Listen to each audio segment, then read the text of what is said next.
So I wanted to make a video responding to Adam Caparelli's article on SixPrizes titled "Yeah, I Scoop."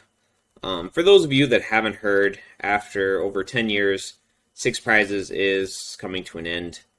2020 has been a really rough year for a lot of businesses, and unfortunately, SixPrizes is no exception to that.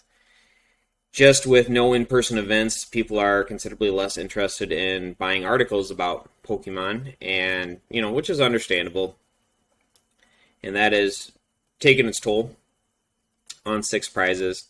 So I just wanted to talk a little bit about what it's like to work for SixPrizes and my time at SixPrizes and what SixPrizes has done for the community. And I read through Adam's article, and I feel like he was he was a little too humble to take some of the credit that I really think that he deserves. So starting off here, SixPrizes started, I think, in 2009, late 2009, 2000. No, I'm sorry, 2000. Started in, I think, late 2010, 2011, and basically what SixPrizes Underground started at was a subscription-based website where players would write articles, and then people would purchase subscriptions to see the articles. And at the time, this was, I would say, near revolutionary. In 2008, Drew Holden and Chris Fulop started Top Cut, or I think it was The Top Cut, which was similar, but it kind of felt like some friends that were looking to try to make a little extra money. While SixPrizes came in, and Adam treated it like a business, and Adam was very professional about it. And I think that was a model that worked really, really well.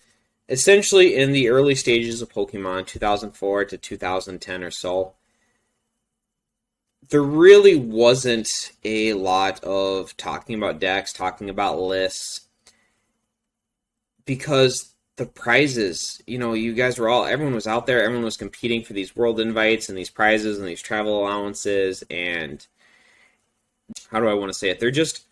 There wasn't really any incentive to share your knowledge. And a lot of the time, you would go, and if you did talk about decks or share decks with people or share lists with people, then those would be the exact same people that you'd be competing against. And, on like a national scale, if different top players got together and worked together, those were a lot of times the people you'd be most worried about in a tournament.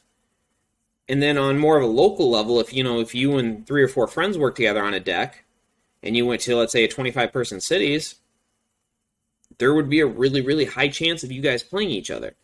So it was kind of weird. Like, everybody, I would say, in the community was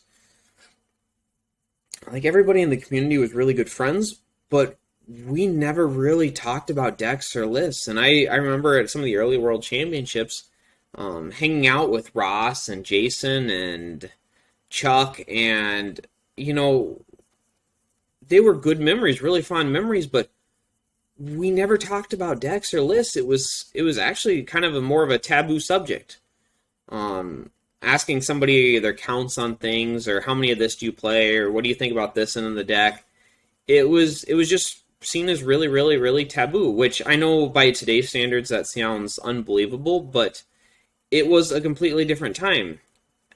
So you saw this, I would say, kind of gap among the players where all the experienced people didn't really want to share their experiences because they didn't want to just give away that competitive edge for free. What SixPrizes did is they were able to offer a money incentive to get a lot of top players to talk about decks and lists and game playing and deck building like was never done before. And then on the opposite end of that, you have players who are willing to spend hundreds of dollars a year traveling. It's a big hobby for them. They love playing this game with their friends. They want to improve. And for a $15 a month subscription, they could instantly get better at the game. And it was really just a win-win for everybody. And something I want to address is when Six Prizes first started, and even to this day, I will still see people complain about a subscription style service, or I can't believe this is $15 a month. And I think that's absolutely ridiculous because when I look at any sort of coaching or training or improvement sort of stuff that people are investing in, whether that's music lessons or dance lessons or martial arts or just anything like that, private sports coaching, the prices for that are astronomical. And $15 a month to have this, not only is it like to help you improve at the game, but you also get these articles you can look forward to, you can read through them, you can share them with your friend. Just $15 a month in my eyes for as much improvement as I know Six Prizes brought to the players that were subscribed. For anybody to outside of and none of the hate ever came from anybody that was subscribed to it. It was always from people outside of it, or people that didn't want to pay the subscription fee. But just $15 was so dirt cheap for the information that you were getting and the personal coaching and the personal training. And I will say, when I worked for Six Prizes, parents would message me, players would message me, and every single time I got a message, I would always respond to it. And I know all the other writers did the exact same thing. And you were always able to get that personalized feedback. I'd have people send me deck lists, ask me questions. How would you play this turn? Just stuff like that. And kind of ironically enough, and I know I don't think it's ever been talked about, but Six Prizes in general, the target audience for Six Prizes was actually parents. It was not for, the 16, 17, 18-year-old kid. It was actually for parents that wanted to take an interest in their child's hobby, but wasn't entirely sure how to do that.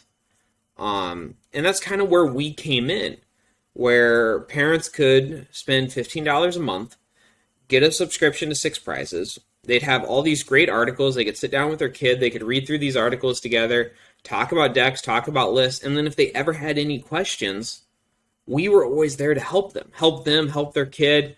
And it was just a great way for somebody who maybe didn't know a lot about Pokemon, but saw how excited or how much their kid loved it and wanted to get a little bit more involved or help their kid improve. So I think all around, just Six Prizes was great for everybody involved. It was great for the writers. They were making great money. It was great for the people subscribing.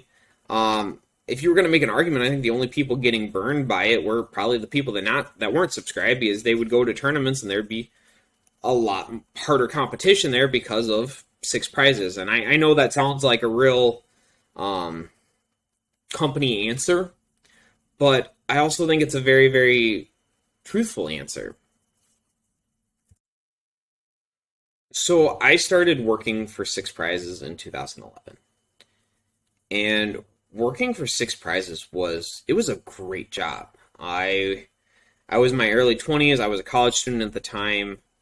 I guess I don't want to talk too much of the money side of it, but I will say it was great pay for a college student. And Adam was a great boss.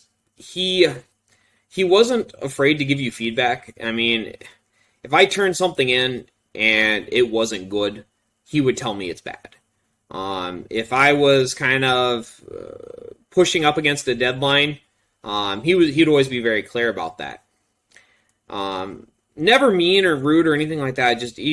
He like I said, he treated Six Prizes like a business, and if you were going to be part of Six Prizes, there was expectations, and you had to make sure that you met those expectations. That being said, though, like I said, I don't want to talk too much about the money side of things, but Adam was always very open about numbers and what Six Prizes was making and where we were sitting. And And going along with that, he paid his writers really, really, really well. And I felt working for Adam and seeing all the numbers and knowing what I was making and what everybody there was making and what Adam was taking home I felt like less of an employee and I felt more like a partner. And that made working for SixPrizes feel like more like a team. And when I started, it was me and Josh, Chris, Mike. It was a good Pablo. It was a really good, solid group of writers, and it was a lot of the big name players at the time. But it felt like a team, and it felt like everybody there was really, really invested in not only what we were doing, but making SixPrizes better and helping it grow. And just really seeing what we could do for the company itself. And anybody who's ever worked for an organization like that, where everybody comes to work and it's a big team atmosphere, and everybody just wants to see the company succeed. You know how valuable that is, and how great of a workplace that is. And Adam talks about it a little bit in the article, but I was not a great writer. I was a great Pokemon player, but I was not a great writer. And Adam worked with me a lot, and I had a lot I needed to be worked with on. He was always really supportive, really helpful, definitely would get on my butt a little bit about things, but it was all stuff that I needed. And I definitely have some work to do, but I grew considerably in my writing ability. And to this day, I think that has helped me immensely. Just working in a professional setting where I can go in and I know where to put commas in sentences and how to structure persuasive arguments and things like that. And that was all through writing. And one of the things I want to talk about is just, it helped me a lot.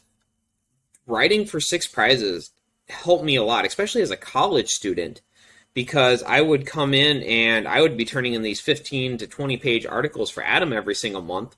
So when I went into a classroom and my professor was like, oh, well, I need a 5-page paper from you guys by the end of the month, and everyone in my classroom would kind of groan, and I'm sitting there like, 5 pages? All you want's 5 pages? Yeah, sure, I can have that done by the end of the week. If you if you have a kid and they're passionate about something and they want to put content out, put that content out. You want to write an article, go write an article. You want to make a YouTube video, go make a YouTube video. If you want to do a deck profile, go do a deck profile. You're going to grow, and you don't have to be some, top world player to go do this. If you love this and this is what you enjoy, and you want to write an article about it or do whatever, do it. Do it, because if you can get somebody, especially when they're younger, and get them to do this sort of thing that they're passionate about, making videos, writing articles, when they get to a point in their life, whether that be in the classroom or at their job or wherever where they have to do that sort of thing, it becomes so much easier. So I think kind of a funny story, and something that was always very hard for me, was when I worked for SixPrizes. I was in my early 20s, and I always saw your boss as your boss, and it was very hard for me to see Adam as anything other than my boss. And I remember talking to him at a couple of different worlds, and it was, on some level, it was always a little bit awkward to me, because he's such a nice guy and so outgoing and so friendly, and I'm always used to having these super professional, conversations with my boss. Like, yep, yes sir, I got that taken care of, or nope, that's on my to-do list, yep, I'll make sure I have this in, don't worry about it. And, when Adam's coming up to you and just casually talking to you about Pokemon and sports and everything else, it was just really hard for me to have like a normal conversation with him. So I guess, Adam, if you ever watch this, I'm so sorry, because I'm sure I was really awkward in some of the conversations we had at some of those early worlds. So I guess to kind of wrap it up, um, I feel like the way technology is, and um, with YouTube and Twitch and everything else out there, I feel like the community would have gotten to the point about how open it is with decks and lists and play styles and everything else. However, I think Adam and Six Prizes pushed it there a lot faster than what it might have arrived on its own. And I think for that, Adam deserves a lot of credit. And Adam did an absolutely amazing job with Six Prizes, and it was an amazing learning experience for me. I know he talks about in the article he learned a lot from it as well, and honestly, I hate to see it end, but all good things have to at some point, and I wish Adam nothing but success for whatever he decides to do in his life, because if he can tackle any other project or any other endeavor the way that he tackled Six Prizes, I know he's going to make it successful.